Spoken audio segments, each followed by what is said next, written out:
American Horror Story, Season 3, Coven, or Coven? I don't know, does it matter? It doesn't matter.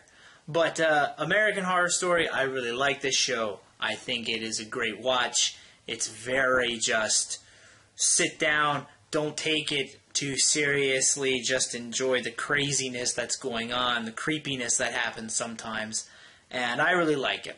So this is the third season. I figured I'm going to do some reviews on this show because I really like this show. I like to talk about it. So why not do a review? Now what I'm going to do with these kinds of reviews, instead of going through each episode scene by scene, I'm just going to go over, you know, the highlights, give you the brief rundown, and just what I thought about the episode in general, what I liked, what I didn't like. So the first episode of this season is called Bitchcraft, and it's a very fitting name because from at the very opening scene we get Kathy Bates being a super bitch, and a super crazy bitch at that. Now, we get this ridiculous attic scene where she's got all of her servants all bound up in different kinds of cages with different kinds of terrible things done to them. You had one had his eyes and mouth sewn shut, and if you go off of what Kathy Bates said, his mouth was filled with shit before it was sewn shut. So that kind of sucks. And this other guy, I don't know if it was a guy or a girl, but had the skin on their face peeled back. Looked pretty cool. Looked pretty gory. So lots of crazy stuff going on in that opening scene. And I really liked how Kathy Bates, her character, wasn't even a part of the show aside from that opening scene until right up at the end.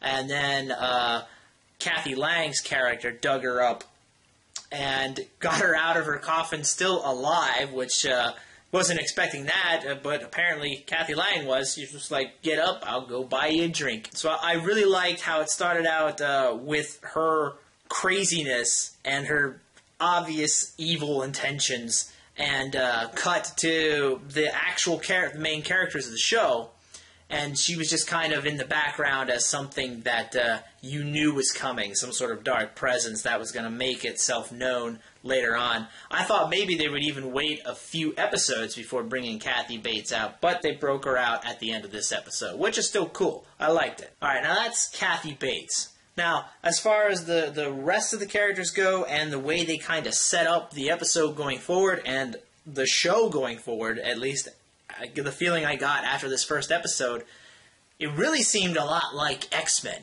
Like X-Men with witches. Instead of mutants, you got witches.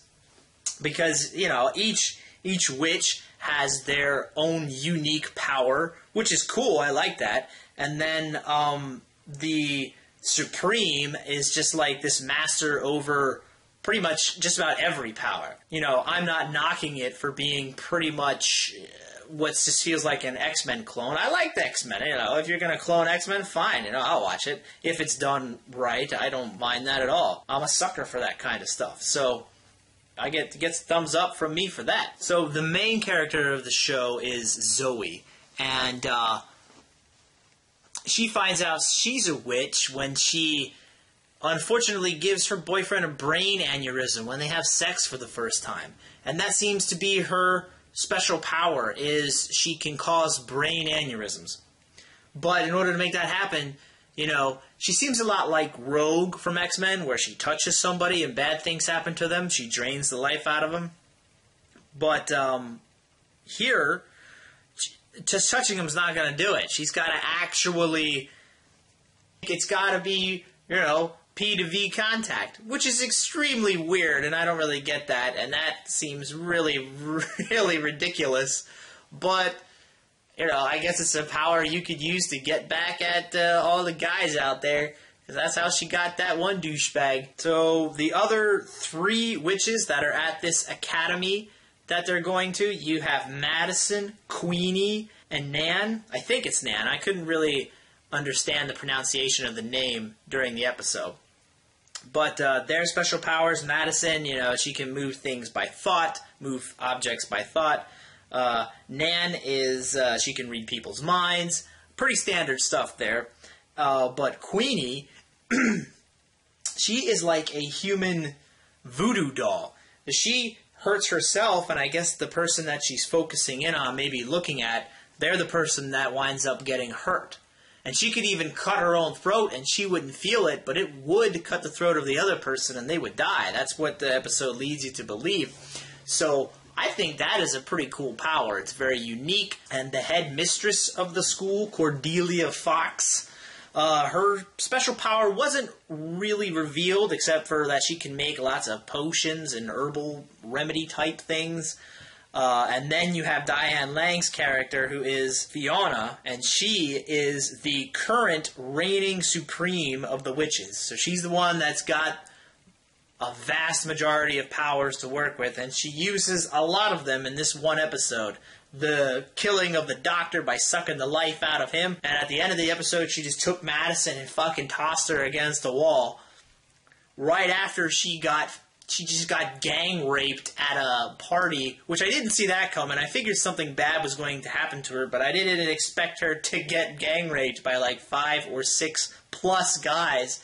That was a little crazy. But then to see her get her revenge after that, she just fucking tipped that bus over as it was driving away and it blew up. That was cool stuff. And we had Evan Peters make his appearance in this first episode. Evan Peters, he played Kyle, the frat boy. He has been in every season of American Horror Story so far, playing a different character in each season, and I really like Evan Peters as an actor on this show.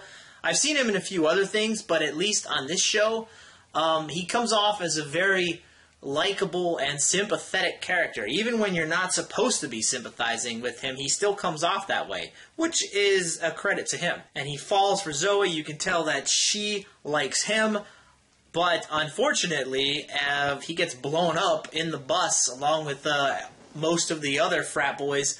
But I don't think that's going to last. I mean, his name is in the opening credits, so I'm pretty sure he's coming back. So overall, I think this is a great start to this new season, this new story they're going with the witches. And I really like the X-Men theme they're going with. I'm hoping they bring in more characters that have, different kinds of special powers and how they interact with the existing characters and what more the existing characters can do. I gotta believe that Zoe's her special power of sexing a man to death, it's got to be more than that. It has to be. And what role is the Kathy Bates' crazy madam character going to play in the show going forward?